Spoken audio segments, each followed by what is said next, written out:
Bitácora de viaje, hoy 5 de julio del 2020. Sean todos bienvenidos a una nueva edición de Bitácora. Les habla Félix Gómez. Y en esta ocasión me gustaría conversar acerca de el hecho de prometer, las promesas.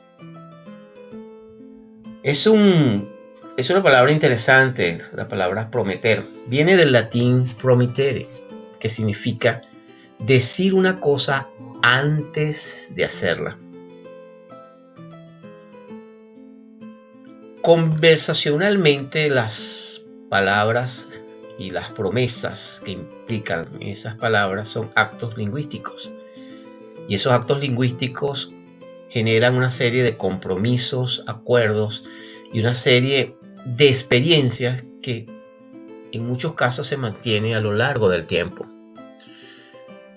En ella, cuando hacemos una promesa, no es un acto inocente. De hecho, es un acto que implica mucho compromiso, en el cual él o ella se compromete en ejecutar una acción a tiempo futuro. El ejemplo muy frecuente es la primera vez cuando un padre o una madre sostienen a su hijo y de una manera muy honesta, sentida, en muchos casos, ofrecen el compromiso de: mientras estés bajo mi supervisión, mientras estés bajo mi mirada, nada malo te va a pasar, o siempre voy a estar allí. Las promesas son actos que generan poderosas acciones y transforman una vida. A lo largo de la historia de la literatura, del arte, ha estado influenciado mucho el tema de la promesa, desde los textos clásicos, pasando por la literatura del medioevo, del Renacimiento, de la Edad Moderna. Encontramos siempre la presencia del tema de las promesas que se hacen y las promesas solemnes, las cuales deben ser cumplidas, incluso en muchos casos a costo de la vida misma.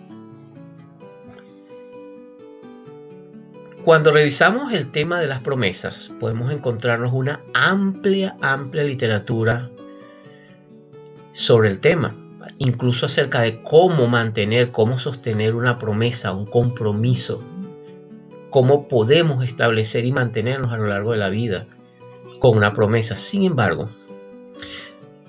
¿qué pasa cuando esa promesa, por ejemplo, que le hicimos a nuestros hijos, han pasado 30 años y ese pequeño ser humano que estaba allí, de apenas 5 minutos de nacido, se ha transformado en un adulto de 30 años?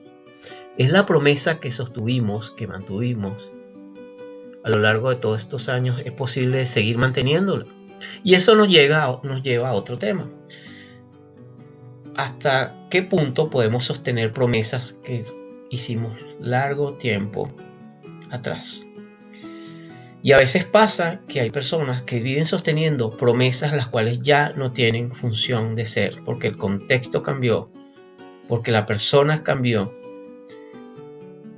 o porque sencillamente incluso el que recibe la acción de la promesa sencillamente ya no está interesado o ya no está con nosotros. Y ese es uno de los aspectos más vulnerables, una de las experiencias más que puede presentarnos y darnos un profundo sentido de vulnerabilidad.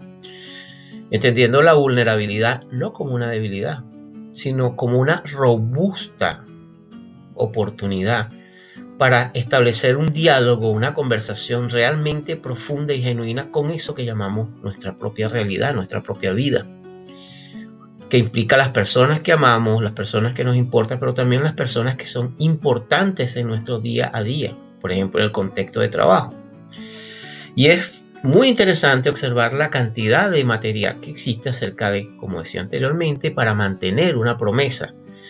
Pero cuando buscamos cómo deshacer una promesa que ya no es posible seguir sosteniendo, no existe casi nada, no existen ningún material escrito o muy poco material escrito, y donde el tema, incluso el plantearlo, es casi un tabú, es casi que un desagravio.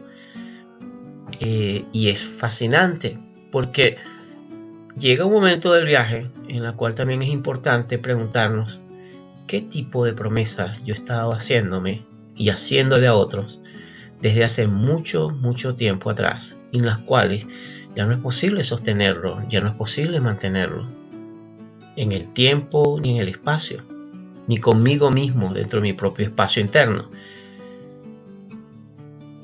Y es un tema que puede generar profundo dolor, sufrimiento, mucha vulnerabilidad, pero que también puede generar un profundo sentimiento de libertad, de aprendizaje y de formación de una nueva identidad psicológica en tiempos tan transformacionales y tiempos tan cambiantes como los actuales.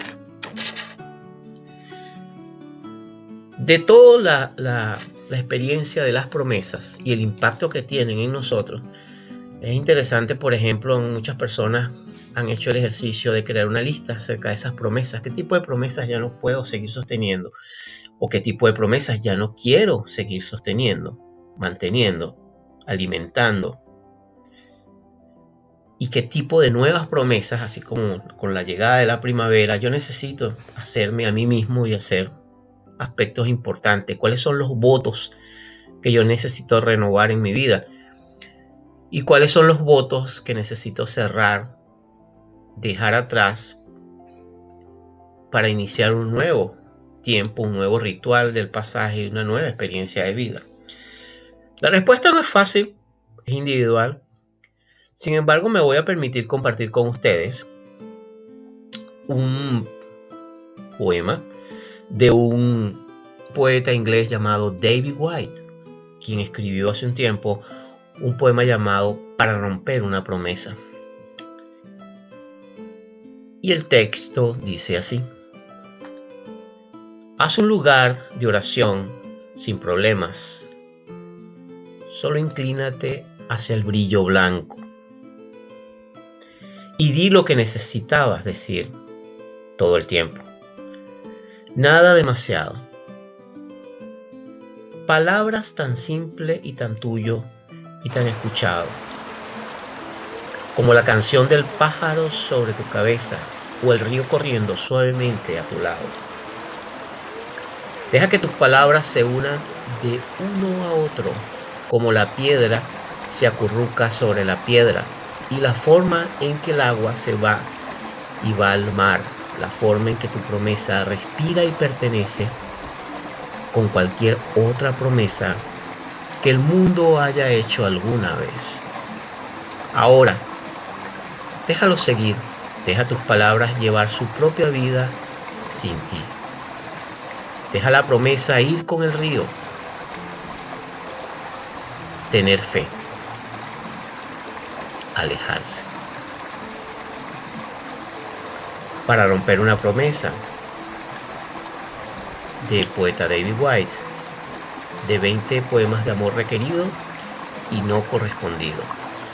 Y es una manera interesante como el poeta Whyte nos introduce en lo que él llamó una especie de micro manual para cerrar una promesa y dejarla ir y tener fe para seguir el viaje y la vida con maneras renovadas y continuas. De ahí de la importancia en estos tiempos de tener tiempo para caminar solo, para la contemplación, para el cultivo del alma, como diría Thomas More, pero sobre todo para la conexión con nuestro propio hogar interno, que es algo extraordinario y fundacional en este momento, como lo es como parte del viaje.